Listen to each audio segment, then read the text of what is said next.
the game, cause see the boxing voice. Welcome back, gang, for the first time and hopefully many more to come. Don't forget to subscribe to the YouTube channel and click on the notifications right here, this little bell, so you can get those emails every time we go live. Hey, what's going on, TBV? It's your boy Mike, aka Gross1911, back here with another one. This is my new segment. It's called Mike's Check Hook. Shout out to all the fans that helped me come up with the name, and shout out to Ness for giving me this opportunity to do these interviews and bring it to you guys like this right here. And I just wanted to give a quick message to anybody out there going through something, depression or anything like that, or anything that you just think you can't get through it, or you got somebody in your ear telling you that you can't do something. You can do anything you want to do in this life. I'm a living proof of that, all right? I'm living proof. So without further ado, enjoy this episode of Mike's Check Hook and many more to come. Peace. Yo, what's going on, baby? I'm back here with another one. My boy, Troy King. Had to do it again since the people liked it, the people loved it, they demanded it. What's going on, Troy? What's going on, baby? Just sitting here watching this movie called True Grit. True. That's the fucking cowboy movie, ain't it? Yeah. That shit, yeah. Well, about the little girl, right? Yeah. Is it good? Oh, that shit was hard as fuck. It was. Yeah, I knew it was because my mom liked watching these type of movies, and I was like, man, I could tell this is a good ass movie. What's your favorite genre a movie? You know what I'm saying? We're gonna boxing shit here in a little bit. Oh, it's good. Shit. Bro, I like a little wide variety of movies, but these cowboy movies, they don't be showing niggas no love. They get you out of here, bro. That's why I be watching them. If they gonna gun you down, they gunning you down, nigga. That folks do not last in no cowboy movies except for Django and fucking what's that shit with Samuel Jackson? Hateful Eight. No. Yeah. The Hateful Eight. Yeah. Something like that. Grateful, hateful, something. Hateful Eight. Yep, nigga. That shit right there. That shit good. Yeah. I ain't doing shit though. I'm chilling. Nigga, you been in the gym lately? Yeah, a little bit. I just been training some clients. I'm about to get real busy in the next new year. In the new year coming up, I'm just chilling because I'm about to get real busy. You done with boxing? Oh no. Well, what's the plan for you, man? I ain't never asked you that. Oh shit, I'm just getting this last little bit of rest, and then I'm looking to get in there end of January, beginning of middle February, something like that. And we just gonna keep working, bro.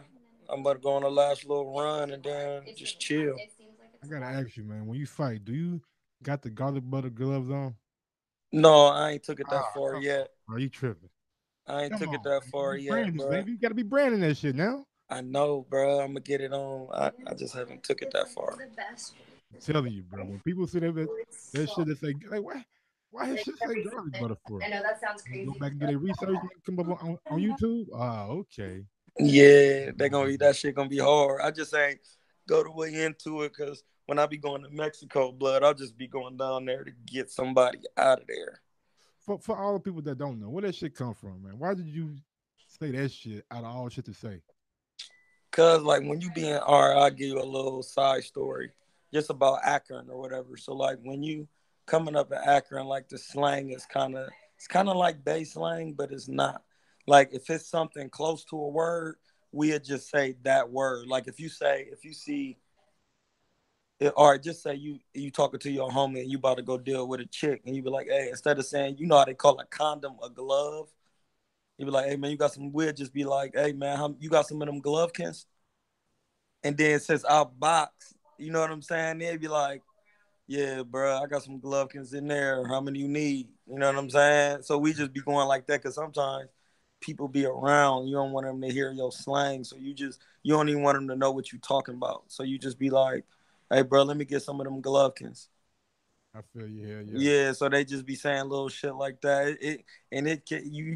Sometimes you just change the beginning of the letter of a word, and then I buy a lot of weed, so I mean, I talk on the phone, so you got to say a little different shit. Yeah, you got to be like saying different shit. Out in Cali, it's probably different now, but shit, around here where I live at, yeah, it's still illegal. Yeah, so you got to be different. So I was walking, we was in Vegas, and that nigga Ego was taping us, and we was walking. We was like, man, we the Suicide Squad, because my manager Weezy had the purple hair. Then it was me, Aaron, and then we were just walking and talking and shit. And he was like, Golovkin about to fight Danny Jacobs, and I'm like, yeah, man, it's gonna be a tough little fight, but you know, Golovkin don't, you know how they be like in boxing, man. He be like, he chopped his ass up. Well, you know how you go to Benihana's and they chop up the food right there in front of you, then they throw it with the garlic butter. Top that motherfucker. So instead of saying he gonna get his ass chopped up, I said, hey, if that nigga Triple G don't be careful, they gonna be putting some garlic butter on his ass. Pause. And the niggas was like, garlic butter. But since I'm on tape, I explained it so niggas know what that. At that point, niggas knew what it was, because I kind of like, you know what I mean? We're gonna be taking his ass to Benihana's and putting garlic butter on him. And then niggas were like, oh yeah, because when you go, they chop the shit up and they throw that mean you done. So then we got a couple of them. We just be saying like getting your pack busted. You know how when you in the streets and you sell that little. I know it. Yeah, if you bust that pack open, you got to test it before you get it to the custies. Big shout out to motherfucking Boxing Ego, man. Y'all go follow his page too if you ain't already following him. Bro, big shout out to the homie, man. He do a lot of good work out here, bro. Yeah, man. We got to make sure we get Mike Gross on the top of the stage. How did you meet? How did y'all like link up? Like how did that bond come about?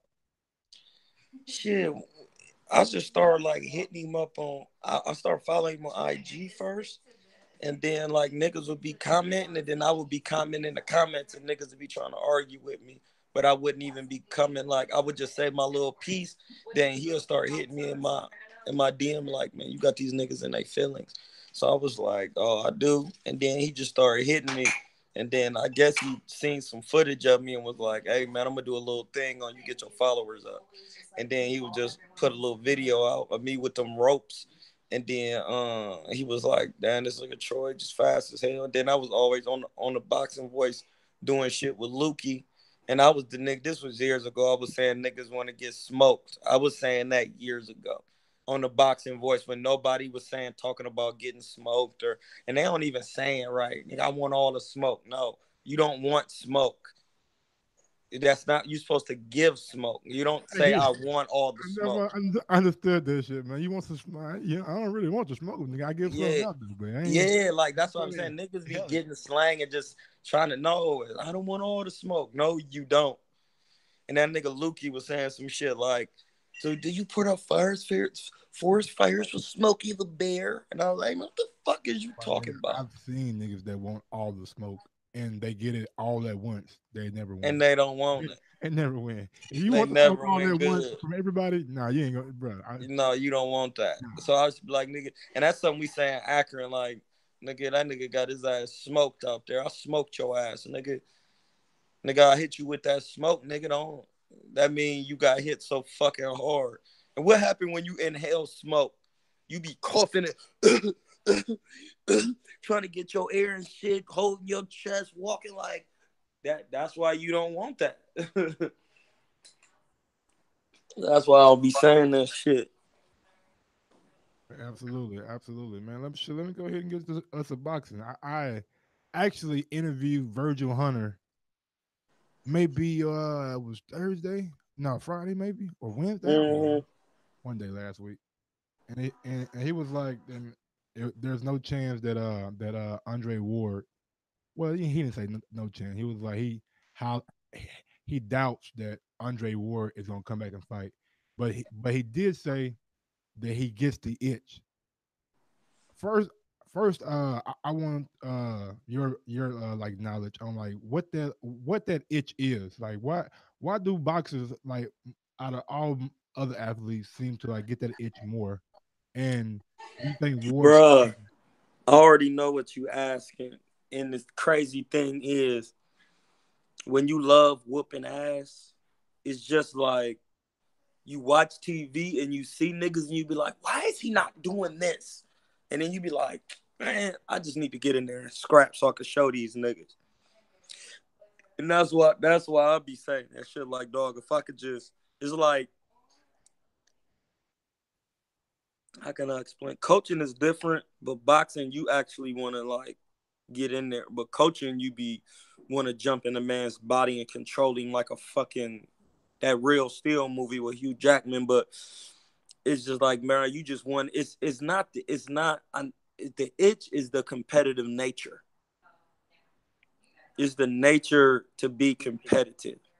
Okay. And Alpha's got that, bro. Like, you just can't stop until somebody probably beat your ass. But you just you just want to get some work, bro. Like, even when the fight, like the whole time I haven't been fighting, bro, I was like damn near breaking down to tears because I just wanted to fight. And I felt that it was taken away from me due to my own, like, you know, just my own thirst to always want to try to get in there when I should have been just chilling and taking my time. But at the same time, bro, it's that competitive nature. I've always been an extra competitive person. But not like overly competitive when I'm competing against my own niggas. But I still, in my subconsciously and consciously, I always want to be the best. So when niggas be like, he know what he doing, bro, he's sweet. Absolutely. Now, do you think Ward should come back? If he find the right fight for the right amount of money that's going to get his spirits up to fighting at the level to where, because somebody like Andre Ward, bro, when you've been the best for that long, unless it's like a challenge where Mikey Garcia taking, where he feel like he taking on somebody who's really a threat. Because you got to remember, when you sparred, Andre Ward has never been in like camps, but I got something for you right now, though. Oh, go ahead. If he could come back and be the undisputed champion at cruiserweight, does that make it worth it if he takes on Usyk? Because right now, technically, Usyk has not given up those belts yet. He still got them. Would that be? I don't think that's enough of a challenge for him. Whoa, don't. hold on, Troy King. Well, it's got people out there, you know what I'm saying, that's gonna be like, hey, it's not a challenge, an undisputed champion, Usyk, that put on a boxing clinic in both of his last fights, knocked out Tony Bellew, won the fucking Muhammad Ali trophy, beat Michael Hunter, who just beat Usmanov and beat a guy named Bacoli that was highly touted out of the UK. So every time Michael Hunter wins, makes Usyk win looks that much greater. So how could you say that War wouldn't be a challenge when he's a naturally smaller guy? Playing devil's advocate, of course. No, I know, and I like that because you really got the juice with these interviews, my nigga. You know why I said that wouldn't be a challenge? Because he hasn't lost since he was like 12 or 14. You see what I'm saying? He won a gold medal in the Olympics. He went in the Super 6. He beat everybody, and he beat Kovalev. He's seen fighters like Usyk before. Now, Anthony Joshua would be a challenge for him. Oh, hold on. We can't just bypass Usyk like that, guy. He's going to come in as the naturally smaller guy. He is, but Usyk can move, though. Usyk's not going to be... He can. But he fought at 78 in the Olympics. So he fought bigger Russians and shit before. You know, okay. He went up to 75, and he was a naturally smaller guy with Kovalev. I'm just saying, I know Dre, and he needs. You know him, like how tall is like Dre? He about 6'1", 6'1.5". Okay. He ain't no small dude, bro. Okay. That nigga kind of big, like. And when I seen him, I always said a joke like, "Man, you bigger." The first thing I said, I was like, "What's up with Dre, man? Hey, man, you bigger than you are. You bigger than you look on TV." And he was like, he smiled and be like, "Hey, they say that all the time." And he is big. Like, I took one of my clients by the name of Jay Bevel, if I say his name right, Bayville or Bevel. I took him to a media day thing. He was like, "Man, I thought Drake was maybe 5'10". I'm like, "No, bro. He fight at super light heavy, super middleweight. Like, he a big dude." And Anthony Joshua will be a challenge for him because he looked up to, Dre looked up to Roy Jones, and Roy Jones is one of the few fighters that started at 154 and came all the way up to heavyweight. You know what I'm saying? So Eddie Hearn was quoted by saying that there is a possible wild card that nobody sees coming. Now, could that Andre Ward fight? We seen the it creep. could be, bro. We It seen could be, or Ward it could be War with the Usyk contender. He got and all this pub AJ. behind him right now. All this pub behind him right now. Is this the right fight for Ward at Wembley? Cause in the movie they shot that scene where Yeah, and at Wembley Wembley. Stadium. I'm The just pretty saying. boy Ricky joint, but And that right there, like that feeling by just shooting that scene and having all those fans around him, may have made that itch a little bit more. a You little know, bit harder, well, you yeah. can't reach it. You know what I'm saying? You I can't just, I really get to it. in my personal opinion, I just think AJ would be like more of like a thing, like. But you never know, bro. You could want to see Usyk, but Usyk is a tougher fight than AJ. I'm on this AJ train right now because you got me hyped about this AJ shit because I'm putting all these variables together. Because remember, Virgil said he could beat AJ. He felt that he could beat AJ, and everybody thought Dre would have a hard time with AJ because at that point AJ was looking good because he was fighting crumb cakes. But then when he started fighting people with actual competition, see, Virgil probably seen that. Don't get me wrong, like Virgil could see shit because he been around boxing for a long time, but Andre Ward is the executioner, the new age executioner. He actually gets up there and puts on the show, you know what I'm saying, and do what he need to do to break a man down. So I was like, if Dre retire and come back and beat AJ, can he beat Deontay? No. You know what I'm saying? I don't think so. He's just too big. But AJ could be beat because he's just not that good. Could he have similar success that Povetkin had before Povetkin got tired? Yes, he could.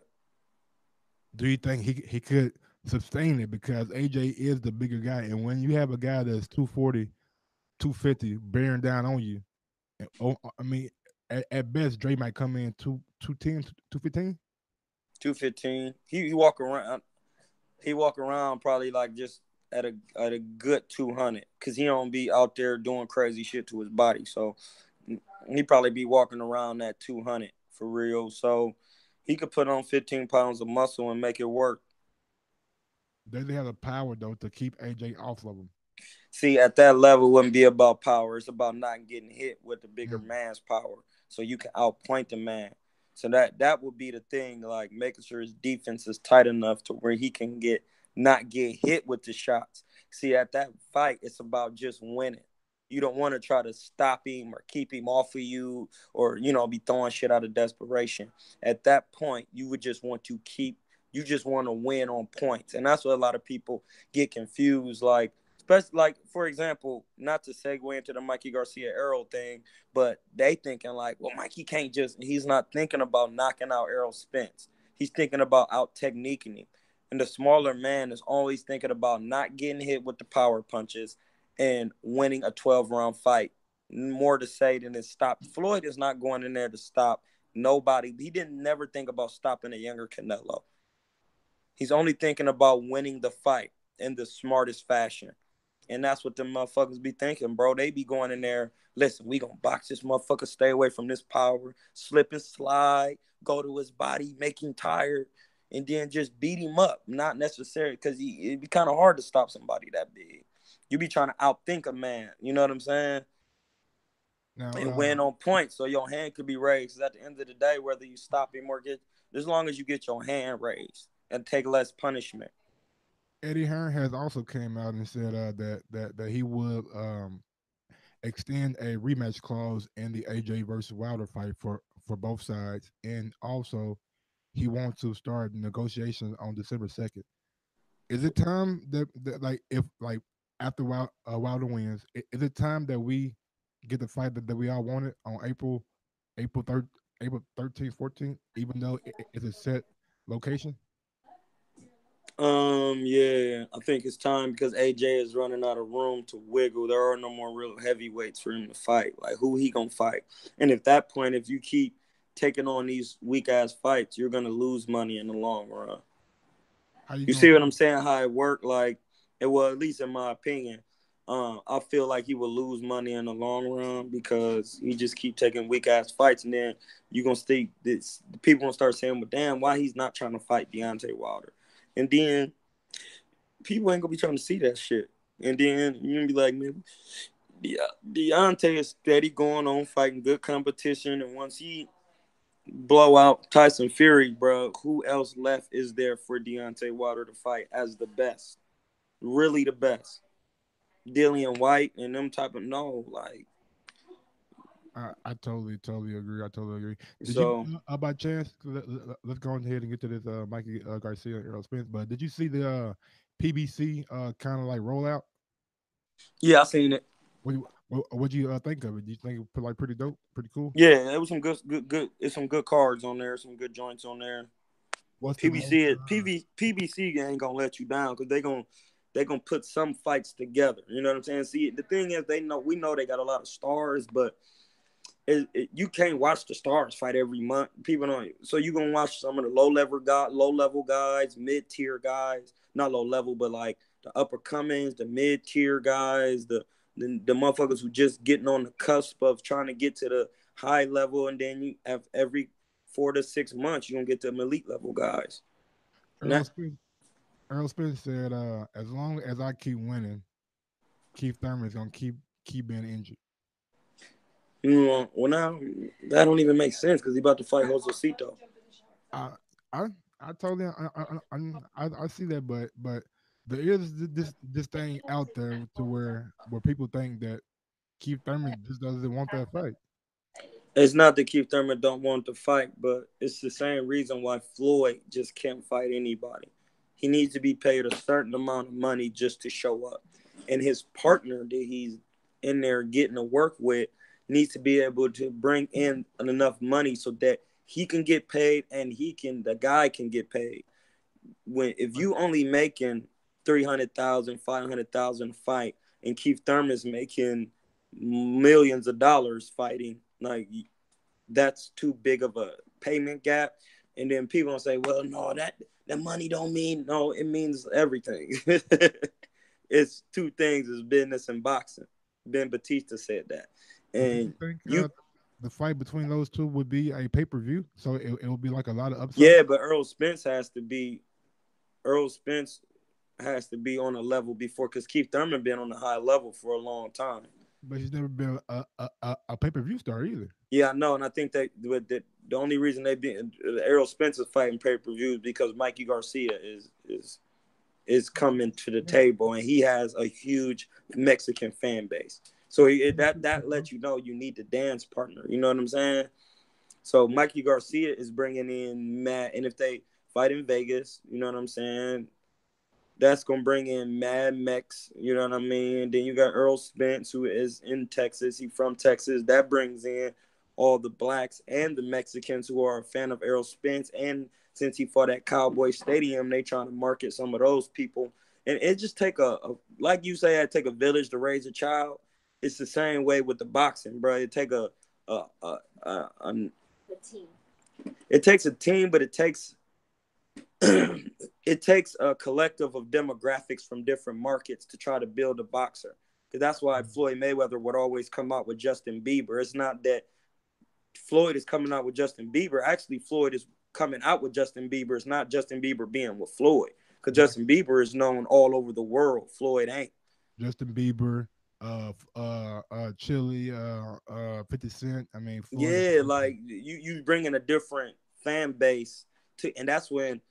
See, people don't realize Adrian Broner has done that too. He's came out with Kendrick Lamar and Thug, different type of people like that. People, whether you paying them people to bring you out or not, they in your pocket.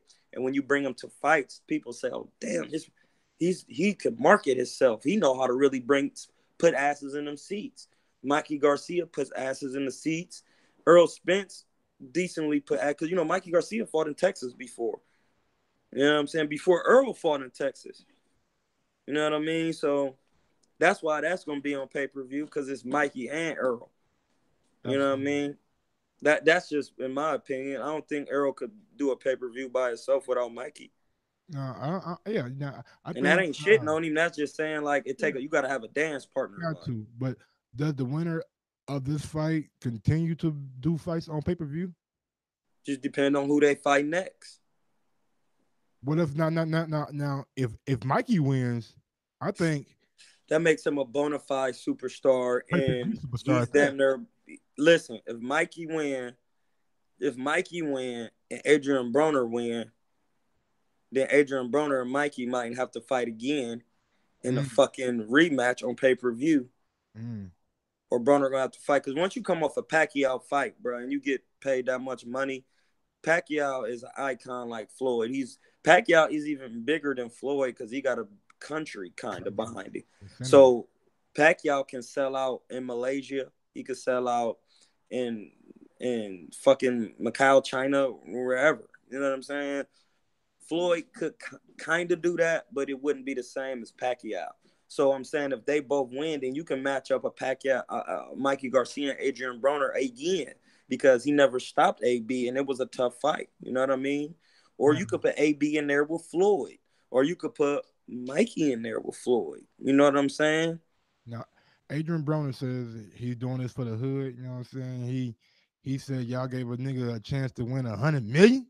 You think I'm bullshitting? Yeah, hey, are we still? All right, fool me once, shame on you. Fool me, can't get fooled again. Legendary line by George Bush. Can't get fooled again. Get on that horse, you better ride it. Feel me? Now, are we believing this though? Are we believing Adrian Broner right now? Do we believe? I mean, we see him training right now. He in camp with Coach Cunningham, and they getting busy right now in November. So, are we? Yeah, because that fight. I mean, they fighting January 19th, bro. That shit is round the corner. Yeah. But I believe that Adrian Broner is serious about what he's saying. One thing I will say about AB, bro, being from Ohio, the work ethic is there. He's never not trained for a fight. You know what I'm saying? He's always showed up and put on good performances, whether he's lost or not. But in my opinion, due to all the antics, bro, people like hold that shit against you. I feel like they do that when you black. Pacquiao called him fat. He said he came to the press conference fat. That's cool. Pacquiao, you don't look as big as you did your last shit either. Before, you looked like you was 27 again, my nigga, and you was knocking out Matisse, barely punching him. So we could both say anything, like you barely punched Matisse, and he was down and out. I'm glad I'm not, bruh. I'll be honest. I'm like, bruh, I think Matisse nigga quit. I think he fucking quit. Matisse ain't no real quitter. Has he quit? I mean, Postal, I want to say he quit, but though, my nigga, bruh, the shit. Maybe the fucking temple, and it was just a fucking hell of a 5 grades, but goddamn. No, bruh, niggas. I know boxing, and niggas don't. You don't when it. I ain't gonna name no other names, but when you get hit with little bullshit shots like that, niggas just dropping you, and you like, man, that shit ain't real like that. I mean, his body just looked different to me. Okay. His body just looked different. You know what I mean? He looked more filled out after the weigh-in. I mean, he could have fought over here. He could have fought Matisse over here, but he fought him in Malaysia for a reason. You know what I mean? But over here, he gonna be held to a different testing standard. So I want to see, because he couldn't keep Jeff Horn off of his ass. Jeff Horn was on his ass, bro, roughing him the fuck up. Roughing him up. Jeff Horn came out with a picture of him breaking a heavy bag. I seen that. Jeff Horn be working, bro. He a big ass motherfucker. That's a big ass white boy, bro. They got him listed as 5'9". So, I mean, he's probably a good 5'8.5", but he got size, like. So, I mean, that was gonna be a hard fight for Pacquiao anyway. And I know people want to say Pacquiao won, but he didn't. I mean, Randall Bailey is one of the hardest welterweight punchers ever, bro. And he took a shot from Randall and felt Webb made Randall quit on the stool. So Pacquiao is not gonna be the same, bro. Pacquiao got punching power, but who do Pacquiao really be knocking out cold? Yeah. Like he just hit you and you get up, and then he just get you out of there with accumulation. He hit you, you go down. Like, he might hit Adrian Broner and that shit might shock him. He might drop him, but Adrian Broner is gonna get up and he's gonna work.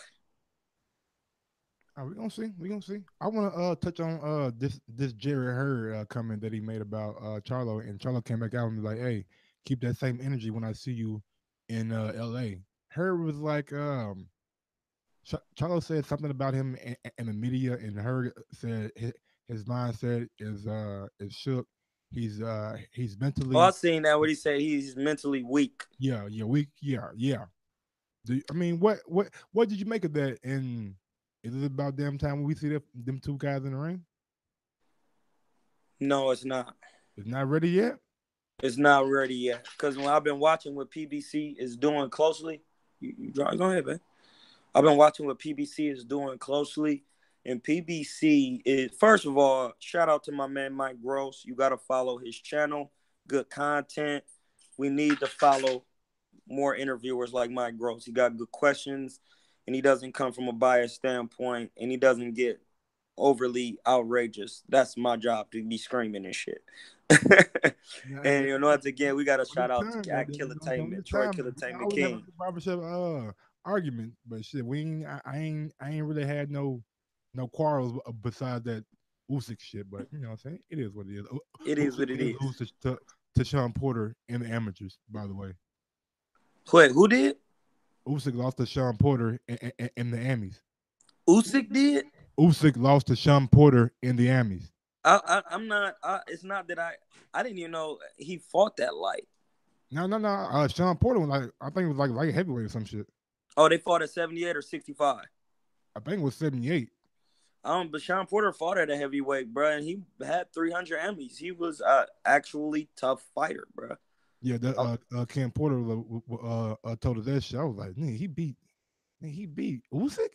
Bro, people don't like Sean Porter, bro, but he fought a lot of people in the Emmys, bro. When you on that high level in the amateurs, you have like you be on the national team, you be traveling, fight motherfuckers from everywhere. They say beat Jacobs too. He did, bro. I mean, a lot of these motherfuckers will lose, and they're like Terrell Goucher, if that's how you say his last name. He from Cleveland. My man Prentice Brewer, Yandel Evans, who lost against Machado. Like, a lot of these amateurs, bro, from Cleveland used to travel the world and whoop people. Prentice said Amir Khan was just stopping people in the Emmys because it was points. He was so fast, he'd just get out there and just nonstop throwing fast punches. 21-0, you done. They got to stop the fight. Hey, what's going on, boxing world? It's your boy Mike here from The Boxing Voice. Just want to put the word out. If you travel over to ThaBoxingvoice.com and check out our affiliate sponsors, you can click on the Showtime link. It is giving out a 7-day free trial. Or you can go to Amazon and you just do like your regular shopping, but you just use our link and they will give us a little kickback. Also, we have Audible, Own It, Fast Break Bail Bonds, El Camino Electrical Services, which is like a charger port for your car. And we have the History Channel, Stream Now, Women of History. If you want to check that out, just go over to our page. Also, we have one of my personal favorites, Blue Apron. It is a delivery service like the grocery store, but you don't have to go to the grocery store. They have fresh ingredients. They have good ingredients. They have great food and simple recipes. So if you want to check it out, go over to our page and you want some good eating, please go over and check out Blue Apron. They do a terrific job. Thank you for your time and thank you for your support of The Boxing Voice. Damn. Not necessarily hurting them, but just hitting them so much that they clicking a pointer, and then once you get 21, another person hasn't scored to fight over with. But to go back and talk what you were talking about before the Usyk. Be careful. You said Charlo and Hurd wasn't ready yet. Charlo and Hurd wasn't ready yet. I don't think, because what the PBC be doing is, like I said before, they say styles make fights, but in a certain aspect that do when you're on a mid-tier level, because a certain style can offset your style. And what PBC doing, they put Jared Hurd in there first with all the people that the Charlos is fighting later. And Jared Hurd is beating them. So they saying, okay, we're going to see how Charlo do against the same people Hurd fought with his style. And if he can't beat him, then he not ready for Hurd, because Hurd beat him with his style. He beat a boxer. He beat this guy. Hey, you got to beat him. Whether styles make fights or not, you got to get in there and fight. And Floyd style, and Andre Ward style, and Terrence Crawford style, and Lomachenko already got a loss. So his he is not good against the Mexican style. I'm just giving an example. So it goes to show you how promoters keep fighters away from certain shit because the Mexican style is not conducive to Lomachenko style. But you could put Dre and Floyd in there and Terrence with any type of style. He beat the Ray Beltrans. He beat the Felix Diaz's. He beat the Victor Postals. He's beat the Jose Benavidez's. So when you get going like that, then they're going to say, okay, Hurd beat this motherfucker. Let's see if he beat this motherfucker. If he be looking shaky, they're going to say, it don't matter if styles make fights. He's not ready for Hurd's style. Because Hurd, it was hard, but Hurd made him quit. Hurd stopped him. He did this to him. After a while, they just going to be like, he not ready. And then pretty soon, when he get a good little win, they just going to say, fuck it. We got to put him in there, and whatever happened, going to happen. You know what I'm saying? It's been rumored that Terrence Crawford is supposed to be fighting Luis Cazazzo. What do you think about that fight? Then I can't tell that nigga business, but I don't know. Because as soon as I found out he was doing that, I hit him immediately. Hey, I need that work with you if you fighting cuz, bro. And he's like, I don't know why motherfuckers keep saying that. You know what I'm saying? But that's what he said. He was like, I don't know I don't know why people keep saying that, but I was like, me and my nigga be out to Omaha or Colorado immediately because we need that. Okay. Yeah, I mean, I seen him on the IG. He was up there with Jamel Herring, and they was getting some work in and up there. It could be true. He probably just don't want to let the business out. Okay, I mean, hey, fair enough. Fair enough. He told me the shit wasn't true. So, but then again, you know, I'm still an outsider. You know what I mean? Yeah. If I say he about to fight him, then you know he might thinking I might get on IG or some shit. But you never know with the business. He might be about to, but just, you know, they be having them non-disclosure agreements and shit where they can't let this shit out. You know what I mean? Because remember when Earl was doing an interview and he was just like, man, I'm about to fight somebody, but I can't talk about it. Absolutely. You know what I'm saying? So it could be that. All right, yeah. We got Dimitri Bivol fighting John Pascal tonight. He gonna stop him. Yeah, I think so too. But unless John Pascal got any sense of fucking defense, he gonna stop him. Supposed to retire his last fight, but he said, "Fuck him, come back and get some more money." But do you think Bivol is the best light heavyweight right now? Or Virgil said he believes Badu Jack is. Badu Jack, I would say Badu Jack, and I would say Badu Jack. And when as long as Adonis Stevenson is healthy enough to throw that left, he's still the best. I'm sorry. Because him and Badu Jack fought to a draw, because that left is still can hurt you, bro. You have the way Badu Jack fought is weather the storm for 6 rounds, stay busy enough, and then when he start to tire out, then put on the pressure. But he's still hurting like 2 or 3 times, so that's what made it even. Because when you hurt somebody like that, it's an automatic. You automatically gonna win the round. The judges see it, so I could say like Badu Jack is the best, but until Adonis Stevenson has been beat, he's still one of the best, and I can't go against that. Absolutely. Well, shit, I mean, I wanted to ask you here about, you know what I'm saying, what kind of music, you know what I'm saying, you fucking like listening to, like what you know what I'm saying, bump on a regular basis.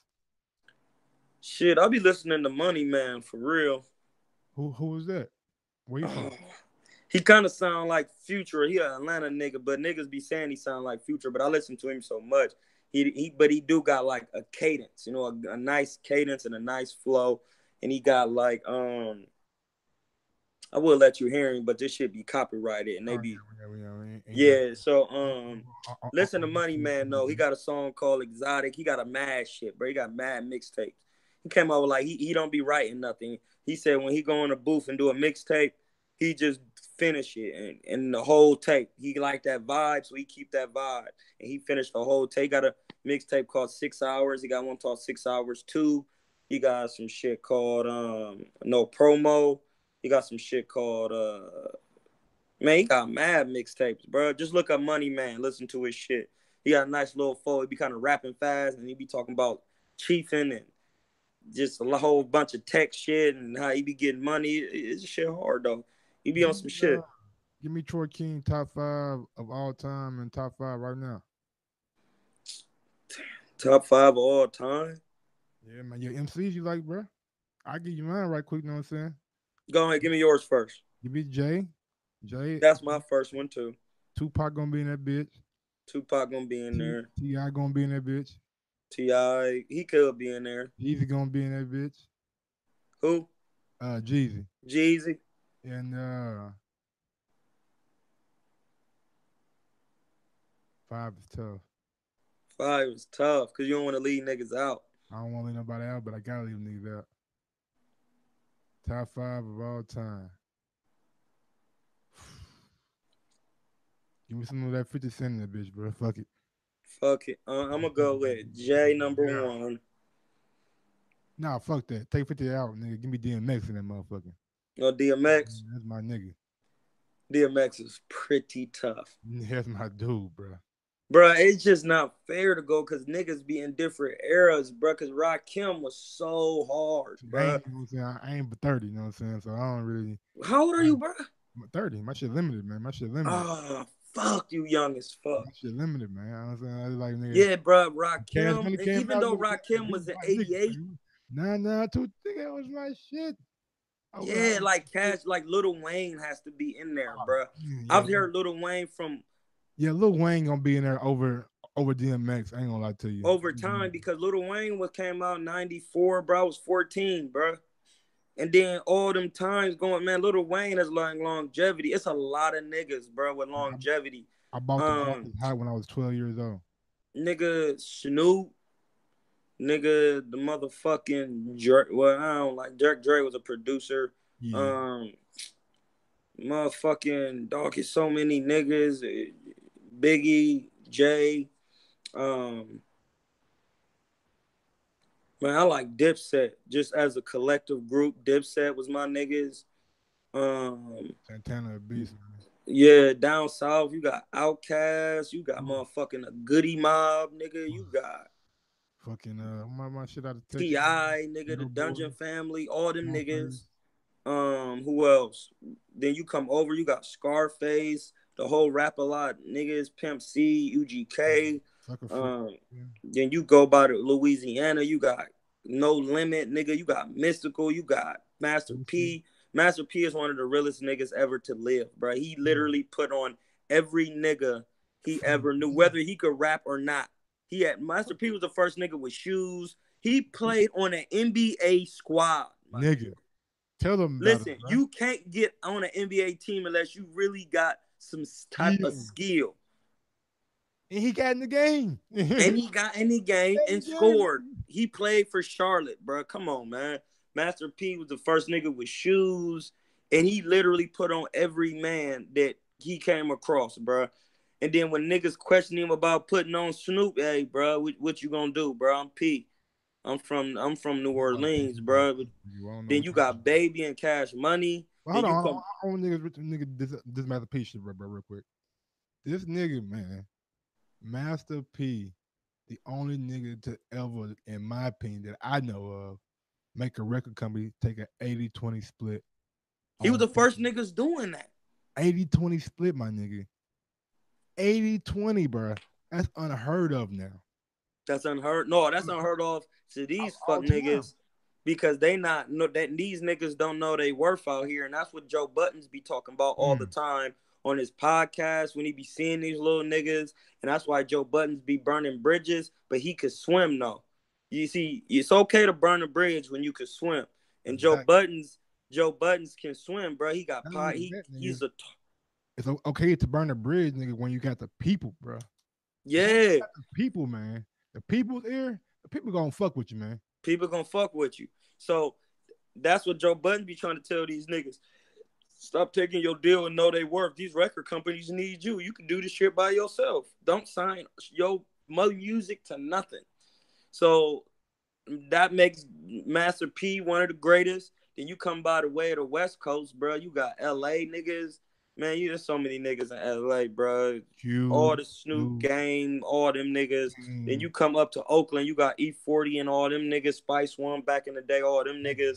Then you go up to Sacramento, you got Sibo and all them niggas. Like, bruh, I listen to so much rap music, bruh. Bro, I It's ain't gonna lie. ridiculous. One of my favorite niggas are from the Bay, and I don't really need like necessarily like listen to his music a lot. I just like nigga his motherfucking persona, and I just nigga fucking forgot his fucking name. I had his name, never forgot his name. Filthy Rich. Oh yeah, niggas love Filthy. Rich, man. That's my nigga right there. Niggas love. I see how you just turned your face up, nigga. Niggas love that nigga. Filth. Niggas love. I like Filth. Filthy cool. I like Joe Blow. I fuck with Joe Blow. I fuck with Ampachino. He ain't from the Bay, but he made music with the Jacka. And the Jacka cool. Ampachino, man. Shit, bro. Then I got some niggas that rap. My nigga, his name, they call him My Dig. He from Akron, bro. He can rap. I got some niggas who really could rap, like, and they sound like industry artists, but they just stuck in a small market. They need to get out of there. But bro, I listen to a lot of different rap. If you good at making music, I'll listen to you. Hey man, what you think about let's go and get into some fucking Bay Area shit right quick. What you think about goddamn me Draymond Green calling KD a bitch? Nigga really testing, you know what I'm saying, his nuts in front of everybody. Man, bro, that shit weak, bro, because you don't get paid to do all that, my nigga. Well, I mean, are you sure? Yeah, bro. We all know Draymond's role on the team. He is the emotional leader. He do, but outspoken. He is, but the moment you take the rebound out of the man's hands and run down court and fall on the ground, and KD is saying, "Hey, bro, that's my job. That's not your job. Your job is emotion. So after I win the scoring bucket, you supposed to run over to me and be emotional. that's your job. It's not your job to take the rebound with emotion, run down and lose the ball with emotion." But Draymond does it all the time. Draymond's probably the guy that brings the ball up the court the most. I know, but in the championship, like if he doing shit like that now, when the game is on the line, we don't need you doing that. So you got to know your role right now. You feel me? You it's reps. Everything is reps. If you get used to doing that bullshit, you gonna do that bullshit when the game is on the line. He never did that shit to Steph. Absolutely not. And that's what I'm saying. Like, you listen, at this point, Draymond, when the Warriors first beat the Cavs, right, and Kyrie went out with the injury, I knew it was over. I'm like, unhealthy Kyrie, without Kyrie, they're not gonna be able to beat him. So they lost. The next year with a healthy Kyrie, I already knew what it was. I was like, a healthy Kyrie, they're gonna beat the Warriors. That's enough. They came back, they beat the. At that point, the Warriors knew we cannot fuck with them with LeBron James and Kyrie. We can't. I'm sorry. Nobody could guard Kyrie and nobody could guard LeBron. That's too much. Even for all our people, that's when they acquired KD. Niggas act like once you go out your way to get somebody else so you can win a ring, Draymond, you have to sit down, bro. That's common sense. We lost with you, bro. We can't fuck with these niggas without KD. And then when KD came, they won easy. Now, if you want to win again, you got to sit your ass down. That's it. You brought the nigga here. So why would you be calling him a bitch now? Because he said he don't know if he want to sign. Like, that's his prerogative, bro. He don't know. They asking him. He don't know, bro. He don't want to hold it in. He don't want to keep it indoors and do it. Hey, bro, I don't know about that right now. I'm focused on what's going on right now with the Warriors. That's it. Like, Draymond, chill. Have a seat, my nigga. Have a seat. You're not, listen, I don't care how much he is the emotional leader. You're not the highest paid man. You like Otis from the Temptations. We know you put this together, but you're not the lead singer.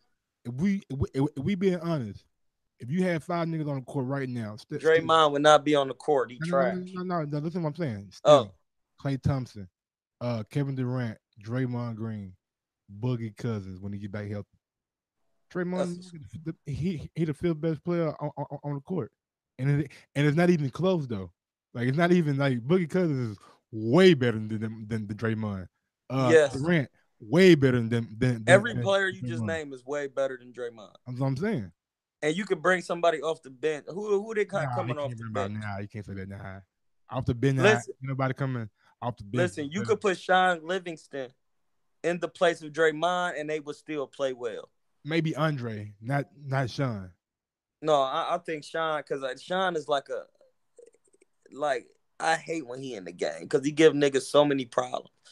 Him or Andre Iguodala can come off the bench and the Warriors still be good. Like Draymond, listen, you would know if Draymond was good. If he get traded to another team, he not gonna be shit. Oh no, he's not. He not. So you don't need him out. Sean Livingston has played for other teams before. He's actually a decent player, bro. Even though he was supposed to be the man. He came out of high school. Bro, he definitely he was that nigga before before his knee injury. And then Andre Iguodala was the man at Arizona. I think he went to Arizona. He was the man at Philly too for a while. Yeah, he's been the man. So Draymond has never been the man nowhere. He was actually fat at Michigan State. Fat as fuck. Yeah, so I'm just calling a spade a spade. It's not I got nothing against Draymond, but hey, shout out to Draymond for getting his body right. You know what I'm saying? Yep. I mean, shit, no nigga for real, bro. He was chubby as fuck. Nigga, he was, because I remember Udonis Haslam was like that until he went. I thought Draymond was gonna look how he looked now back in Michigan.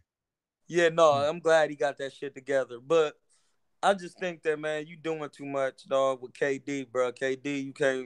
All right, you doing that nigga get paid, bro. He get paid to do what he do. If you get paid to be the scorer of the squad and niggas not giving you the ball, I would be mad too, because that's what I get paid to do. Man, let's get into some motherfucking gangster shit. Niggas want to be gangster nowadays. They do. Gosh, you motherfucking 6'9". See how it come falling down, blood? All fucking for you want to be tough, nigga. Real niggas I know ain't out here talking like this regular with bruh. Nah, niggas is that's what's crazy. I was seeing some shit where Fat Joe was telling him like, bruh, you need to chill because they out here looking for you. And see, this is where you running with niggas and you not a real nigga. Whether you're Mexican, black, whatever, you running with black motherfuckers, bruh.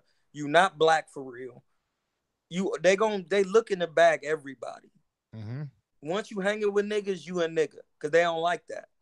And then you the most vocal, not being. Yeah, like then vocal, you just out here running your mouth, bro. Let the music like speak. Vocal as in talking too, but like vocal as being like the fucking spotlight. Like you are that guy. Yeah, I know what you talking about, and that's the dumbest shit. You're supposed to let the music speak, bro. Chill. But now it's okay to be a little controversial, but dog, he just be doing too much. It's a probation of a violation, so he gonna do jail time anyway. But he looking at some real deal shit, like 25 plus years. You know what I'm saying, like minimum. Damn, what did he do? I think it's like, you having guns in like New York. You know what I'm saying, having a weapon charge and having like intimidating with a weapon. Then like. I guess yeah, they're gonna try to get him like for 10. They've been looking to listen. If you young and you getting money, let me sit up for this. Nah, nigga, I'm about to pull this nigga. I'm gonna go ahead and talk, bro. I'm about to pull this nigga what he got charged with right now.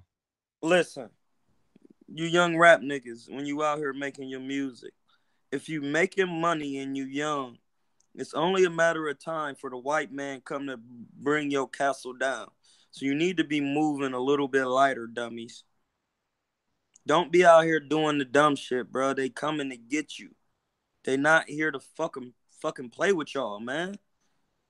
They don't want motherfuckers. I don't care what demographic you is. If you running with black men, they want to bring the whole organization down because they don't want black men and other demographics hanging together making money, bro. That's it. And Tekashi brought it on himself by being a fuck nigga. Once you start making the money that you making, bruh, you gotta just chill. Just chill. You bringing too much attention to yourself. For no reason at that. For no reason. If you really good, see, this is why I respect Nas, Jay-Z, them type of niggas, because the music spoke for itself. That's it. You don't have to be out here. See, these young niggas, they don't have real talent. They're going to get good producers making beats, and they finding a one-trick pony way to make the music to catch you. Them niggas back then was making all different types of music, getting on tracks with all different types of niggas, all different types of beats, and they made you like the music. They let the music speak. These niggas got too many gimmicks. And you doing all that shit, bro. Them niggas is on your ass, boy.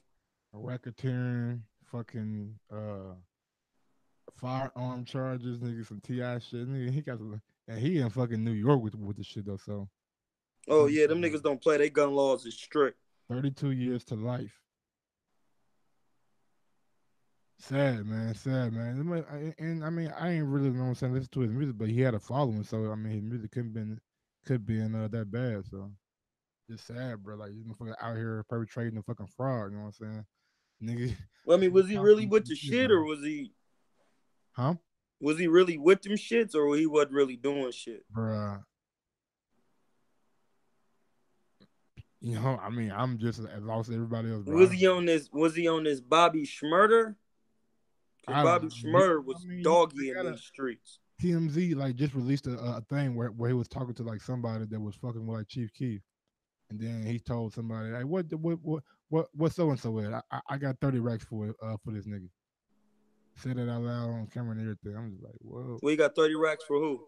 For somebody to catch a body? I got 30 racks for this nigga. That's all he said.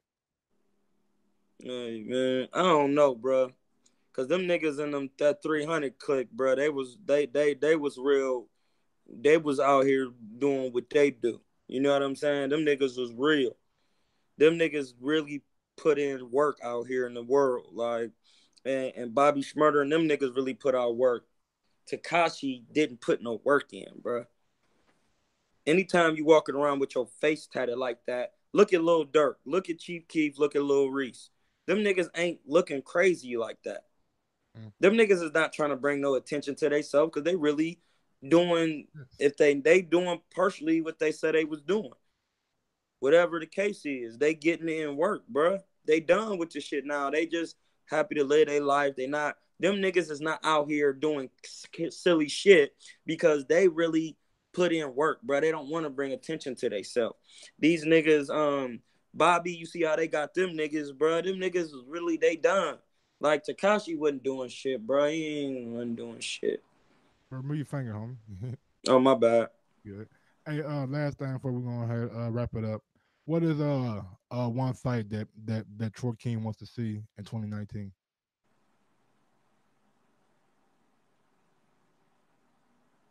I want to see Earl and Terrence. Mm-hmm.